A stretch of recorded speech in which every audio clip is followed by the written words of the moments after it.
The complete process to buy a home, start to finish. Do I need money to buy a house? Short answer, of course you do, but there's so much more to the story. Today, I'm breaking down everything you need to know about buying a home from start to finish, all the way to getting your keys and knowing when the first mortgage payment hits. Hello everyone, my name is Adrian Ornelas. I'm a real estate agent, a real estate broker here in Las Vegas, and I've been helping people buy and sell homes for 19 years. In today's economy, you need at least a consistent income to prepare for home ownership. Just imagine a bank just handing you a $400,000 loan with no income and zero responsibility. Not likely, right?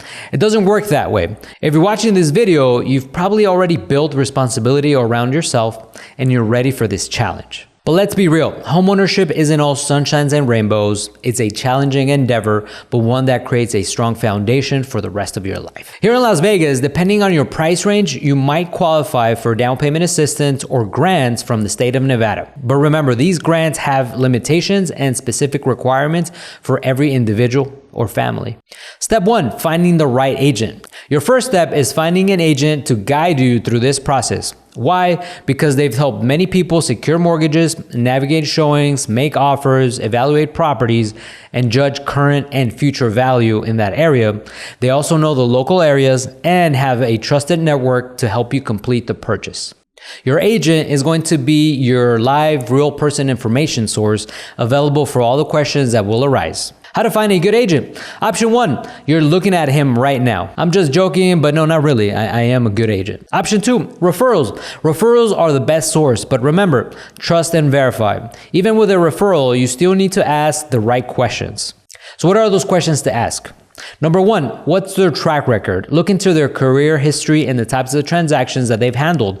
Every different type of agent handles different types of transactions. Number 2, what's their business model? Do they handle all matters personally, or will you be passed on to people that they get help from? Number 3, what's their availability? An agent doesn't need to be available 24/7, but they should tell you when they are available and actually respond during those times and actually answer your phone calls. Number 4, who's giving that referral? That matters. From an agent perspective, receiving referrals means that they're doing great work, and it's one of the many reasons why we all love doing this business. Many agents build their entire business around delivering excellent service to earn those referrals from you. There's two types of clients and agents. Transactional clients. They say, I've done this before. I know what I want. Just handle the paperwork and get it done ASAP. See you next time, or maybe not. And then there's most people. You want someone who's patient, dependable, nice, knowledgeable, and makes you feel comfortable asking any questions. Your agent interview process, whether you find agents on Google or Zillow, Instagram, or even LinkedIn, put on your boss hat and interview them thoroughly. Ask questions that are specific to your needs. It's better to know now than discover problems later on in the process when you end up hating your agent. Number 2, getting pre-approved for a mortgage.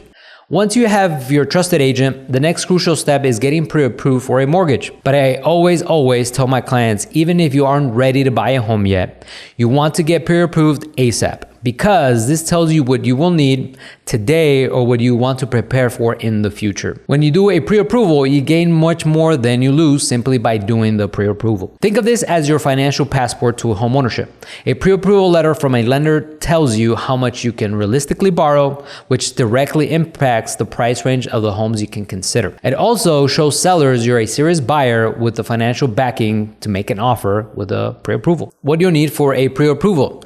Lenders will ask you for a lot of documentation to verify your income, assets, and creditworthiness. Be prepared to provide identification, driver's license, or security card. Also, income verification. Then you'll need W-2s from the past 2 years, recent pay stubs, maybe the last 30 days, 60 days, and possibly your tax returns for the last 2 years, especially if you're self-employed or have a commission-based income. Asset verification. Bank statements, for example, checking and savings accounts for the last 2 months, investment accounts, statements, debt information, details on any outstanding loans, car loans, student loans, credit card balances, your credit history. The lender will pull your credit report to assess your credit score and debt to income ratio. This step can take you a few days to a week, depending how quickly that lender provides and you send those necessary documents into the lender. The quicker you do that, the faster the lender will process it. The better prepared you are with your paperwork, the smoother this part of the process will be. Part number 3, house hunting and making an offer. This is where the exciting part begins. Your agent will be an invaluable source here, helping you identify properties that meet your criteria, arranging showings, and providing insights into different neighborhoods in Las Vegas. Your agent will also help you understand the current market conditions. Is it a buyer's market or a seller's market? And this can influence your strategy for making an offer. Once you find the one, meaning your house that you really like, your agent will help you craft a competitive offer. This isn't just about price. It also includes purchase price, the amount you're offering for the home, contingencies. These are the conditions that must be met before the sale can proceed.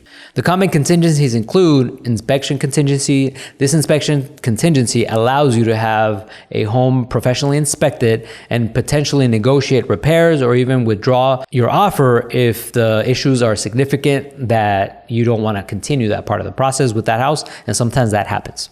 Appraisal contingency. The appraisal contingency protects you if the home appraises for less than the purchase price.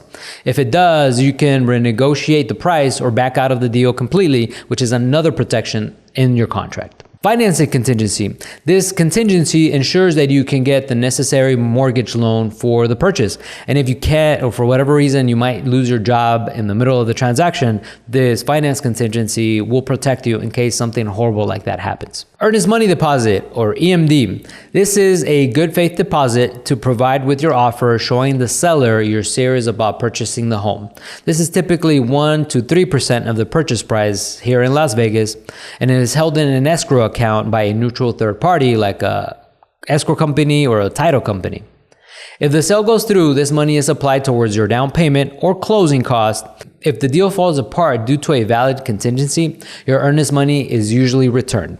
The first 7 to 14 days of the transaction are the most important for your agent because what they're essentially doing is protecting that earnest money deposit. So these days are crucial for the rest of the process.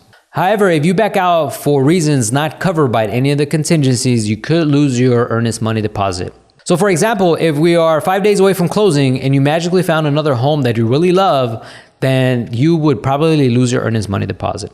Or if you just plain old had cold feet and just are not very secure about the purchase you're making, which sometimes happens, then you would most likely lose your earnest money deposit, but at least you keep your sanity, right? If you're in that box. Your agent will present your offer to the seller and negotiate on your behalf. This can involve counteroffers and negotiations until a mutual agreement is reached. This stage can take anywhere from a few days to a few weeks, depending on how quickly both parties respond and the complexity of the negotiations. Number 4, escrow and due diligence. The nitty-gritty details. Once your offer is accepted, you enter into escrow.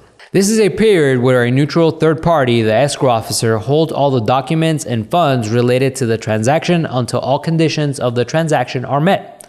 This is where the due diligence really kicks in. Home inspection. As mentioned with the contingency, this is a crucial step. A licensed home inspector will examine the property's condition from the roof to the foundation, plumbing, electrical, HVAC, and more. They'll provide a detailed report of any issues. Your agent will then help you decide which repairs, if any, you want to request from the seller. This typically happens within the first 7 to 10 days of an accepted offer. The appraisal. The lender will order an appraisal to determine the fair market value of the home. This protects the lender by ensuring that the loan amount isn't more than what the property is worth. If the appraisal comes in lower than the agreed upon price, your agent will guide you on how to proceed, which might involve negotiating with the seller or bring more cash to the closing. Loan underwriting. While all of this is happening, your lender is diligently working under underwriting for your loan. This involves a deep dive into all your financial documents to ensure you meet all their requirements. Be prepared for them to ask for additional information and clarification during this phase. This can be one of the longest parts of the process and actually the most annoying. I always tell my clients, just be prepared to even tell them what underwear you were wearing yesterday because they're going to ask you for just about everything. But the entire purpose of this is to make sure that you get a loan, right? Because otherwise, how would you get a mortgage? Title search and title insurance. A title company will conduct a thorough research of public records to ensure that there are no existing claims or liens or disputes over the property's ownership. the title. They'll check for things like unpaid property taxes, undisclosed heirs, or fraudulent transfers.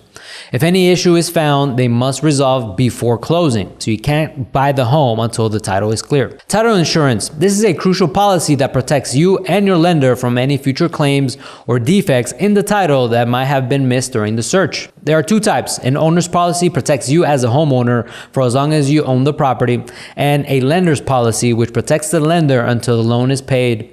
In Nevada, buyers usually pay for the lender's title insurance and sellers often cover the owner's policy. The entire escrow and due diligence period typically takes 30 to 45 days, but can sometimes take longer depending on the type of loan and any unforeseen issues that arise during the inspections or title searches. For example, an FHA or a VA loan can sometimes take longer or a bit longer than a conventional mortgage. Number 5, the final walkthrough.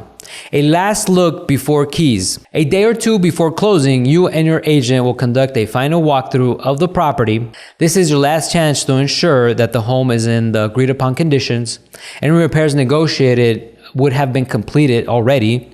All appliances and systems, for example, HVAC, plumbing, electrical, are in working order. All items that were included in the purchase agreement are still on the property, and believe it or not, sometimes they do take things that they weren't supposed to, so you want to check. Bring your inspection report, the contract, and even a phone charger to test out outlets. If you find any issues, alert your agent immediately so they can work or resolve them before closing, and honestly, your agent's supposed to be there with you. Number 6, closing day, keys in hand. This is it, the day you've been waiting for. Closing typically takes place at a title company or an escrow company. You'll sit down with the escrow officer and your agent, and hopefully your lender as well. Here's what happens: signing documents. Be prepared to sign a lot of paperwork. I always tell my clients, make sure you bring your strong hand because you're going to be signing a lot. The closing disclosure, or the CD. This document details all your final cost of your loan and the transaction. You should have received this at least 3 business days before closing to review it carefully. The promissory note. This is your promise to repay the mortgage loan. The mortgage or deed of trust, the legal document that secures your home as a collateral for the loan. The deed. This officially transfers legal ownership of the property from the seller to you. Settlement statement. At closing, you will also receive a settlement statement that shows you all your closing costs. These are the fees associated with the home purchase and mortgage, typically ranging from 2 to 5% of the home's purchase price, especially here in Las Vegas, but you should have already seen these way ahead of time. These will include lender fees, origination fees, underwriting fees, appraisal fees, title insurance premiums, escrow fees, recording fees, prepaid taxes, and homeowner's insurance, often held in an escrow account by your lender. Final cash to close. Here in Nevada, you will wire transfer those final cash to close funds. Transfer of funds. Once all documents are signed and funds are collected, the lender disperses the loan funds and the escrow officer disperses all the funds to the appropriate parties.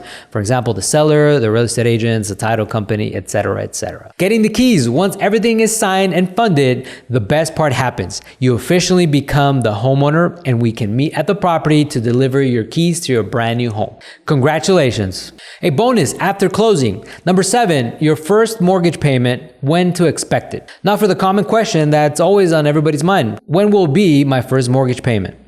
Generally, your first mortgage payment will be due approximately 30 to 60 days after your closing date. Here's why. Prepaid interest. At closing, you typically pay a prepaid interest from your closing date to the end of that month. So even though it feels like you have a break, realistically, you already paid for it ahead of time. Payment due date. Mortgage payments are usually due on the first day of the month from the previous month's interest. So if you close in June, you'll pay interest for the remaining days of June at closing. Your first full monthly payment will then be for July's interest due on August 1st. For example, if you close on June 18th, at closing, you'll pay prepaid interest for June 18th through June 30th.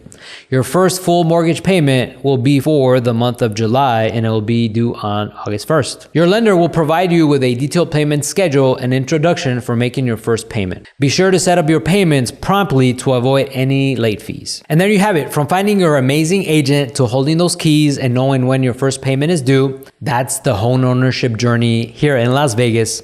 It's a significant undertaking, but with the right guidance from me and preparation, it's an incredibly rewarding one. Building that strong foundation for your future and your family's future. If you found today's video valuable, give this a like and subscribe and hit that notification bell so you don't miss out on my next video.